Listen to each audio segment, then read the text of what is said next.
Welcome to the Deep Dive, the briefing engineered to give you the strategic advantage in understanding the world's most critical technological shifts. We're pulling focus from the stack of research you shared today to synthesize the biggest stories in model capability, governance, and of course, the tools you can actually use. Our mission today is pretty straightforward. We're diving into MiniMax's latest powerhouse, the M2.1 model. And we're going to dissect what its big leaps in coding and office automation really mean for productivity. Then we're breaking down the strategic implications of the very first state regulations targeting AI companions. We're talking New York and California. And we'll round it out with some crucial behind-the-scenes advancements in AI safety, specifically looking at how industry leaders are automating auditing. Right, through open source frameworks and some new research on monitoring how models reason, before finishing with a quick rundown of the top trending AI tools for your workflow. Okay, let's unpack this and jump straight into capabilities, starting with MiniMax. They have officially unveiled M2.1. And they're touting it as an advanced AI-native model.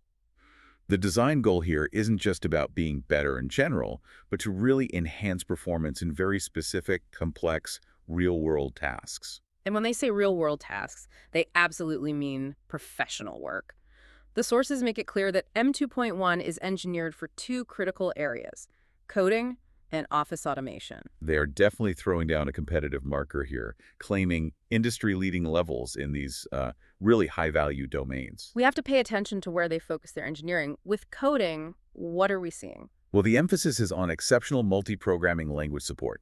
This is a huge improvement over the last version, M2, and it's translating to top-tier scores on multilingual software engineering leaderboards. So the shift is from an AI just helping you write a bit of code in one language to an AI that can manage a whole complex project. Exactly. Something that involves Python, JavaScript, maybe some database integration, all at the same time. Which means the competitive landscape is changing. The value isn't just about code snippets anymore, it's about managing these complex engineering workflows from end to end. Right.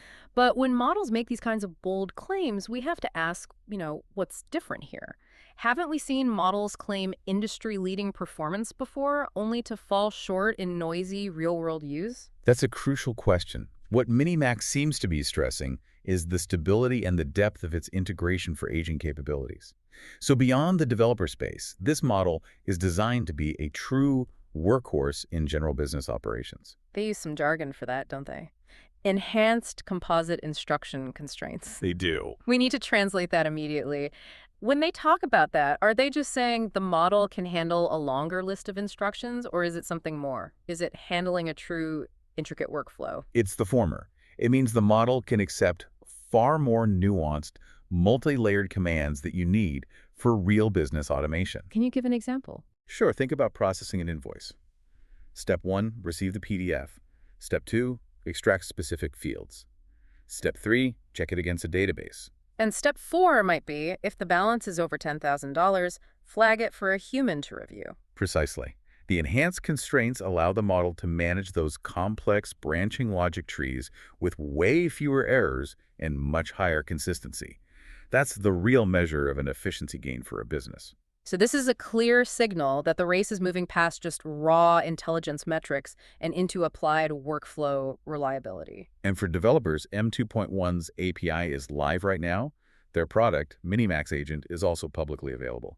The implication is pretty clear. The broader trend of AI-native applications transforming software development and business operations, it just got another huge boost. Exactly. Leaders, developers, strategists, everyone needs to recognize that these highly focused, proficient tools are fundamentally changing the cost and time it takes to build and automate.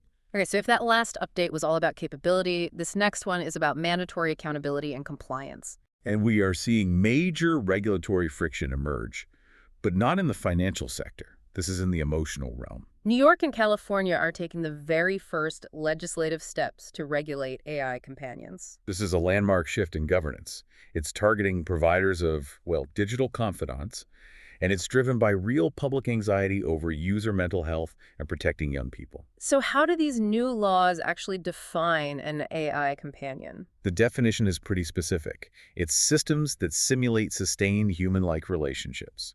That means they remember your prior sessions, your preferences, and they engage in ongoing personal conversations. So we're moving well beyond the simple transactional chatbot and into the realm of a digital friend or confidant. And this regulatory pivot places new and pretty intense duties on the providers. The laws are mandatory and they focus on two things: crisis response and transparency. First and foremost, crisis response. The systems must be able to detect and address suicidal ideation.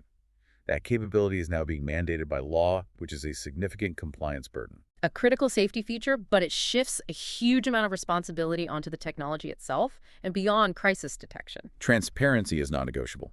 Providers have to issue clear, upfront disclosures to the user about the artificial nature of the companion. You have to know you're talking to a machine.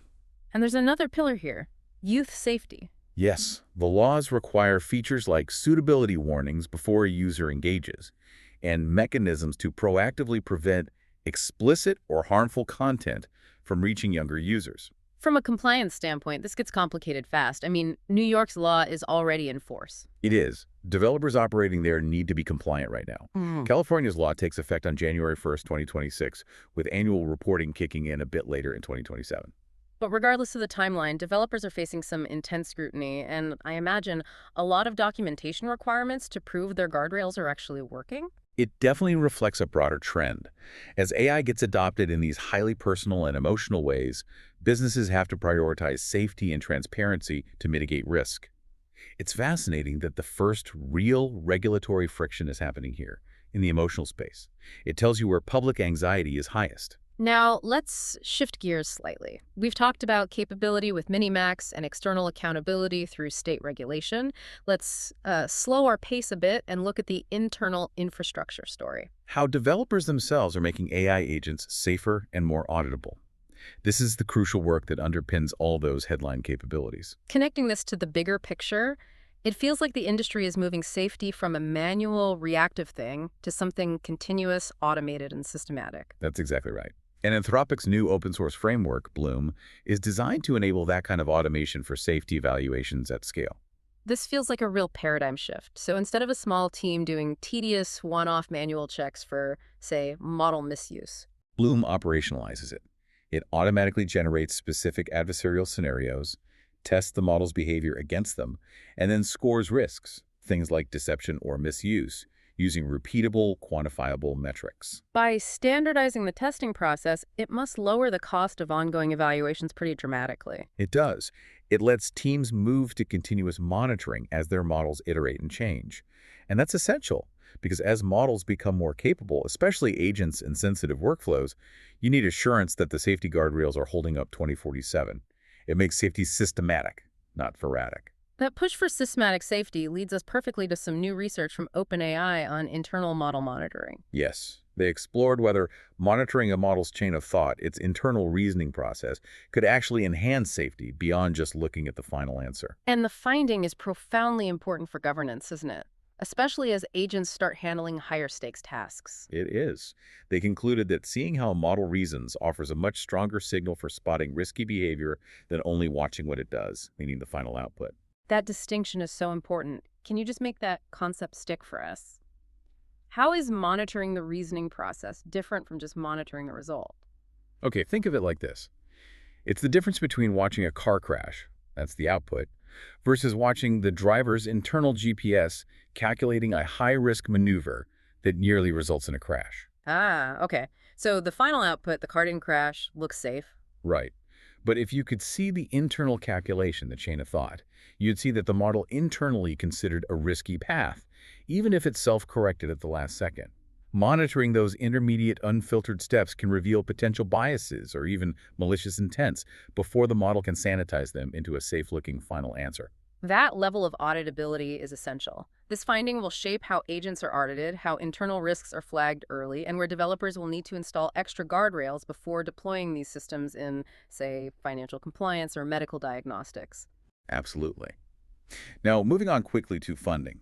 We saw two notable rounds that reinforce this theme, that infrastructure and automation are still prime investment targets. Manifold raised a substantial $18 million Series B round. Their focus is scaling its core data infrastructure platform. Which is vital. Running continuous safety audits with frameworks like Bloom requires robust, scalable data pipelines. And Dazzle AI raised an $8 million seed round to expand its AI-driven automation capabilities. The market is clearly still rewarding the tools that underpin the entire AI economy. the ones that manage the data and the ones that automate the deployment. Okay, let's pivot now to tools you can use today to boost your own throughput and gain a competitive edge. This is our productivity rundown. The application layer is where you can find immediate, tangible gains. These tools are all about accelerating research, content creation, and recruitment, giving you back critical time. First up, for content creation, check out Typeless. This is billed as a highly intelligent AI voice dictation tool for hands-free content creation. Imagine drafting a complex memo while you're walking, with the AI handling the real-time structure and editing. Moving from voice to code, we have Get Hired. This is designed to revolutionize tech recruiting by finding top engineers based on proof of work, not just keywords in a resume. In the marketing stack, Glotify is trending. It provides AI-driven insights to optimize marketing campaigns and improve conversion rates. And for anyone who deals heavily in research, Neuralk AI is essential. It automates entire research workflows using dedicated AI agents. Think of it as turning a folder full of PDFs into a synthesized research brief overnight. We've all dealt with frustrating file formats. Enter any format. It lets users instantly convert files into virtually any format using AI assistance. And finally, we have Azoma. This is an AI assistant that focuses on structured thinking. If you need help turning a vague goal into a well-defined plan, Azoma helps create that structure. We covered a tremendous amount of ground today, from bleeding-edge coding models pushing productivity to the mandatory guardrails being built around personal AI companions. The dual message is perfectly clear. The push for enhanced capability with models like MiniMax M2.1 is now being matched by a growing, mandatory regulatory focus on transparency and crisis response. Which is driving an urgent need for systematic governance, especially through that internal reasoning monitoring we talked about. It leaves you with something critical to consider as you integrate these tools. As companies rush to build the most capable agents, how much value will ultimately reside not just in the final, clean output, but in the auditable, verifiable internal process, the chain of thought that generated it. That internal audit trail might just become the ultimate measure of trust in the coming year. And encourage your colleagues and friends to follow and share the show if they want the same shortcut to being well-informed. See you in the next episode.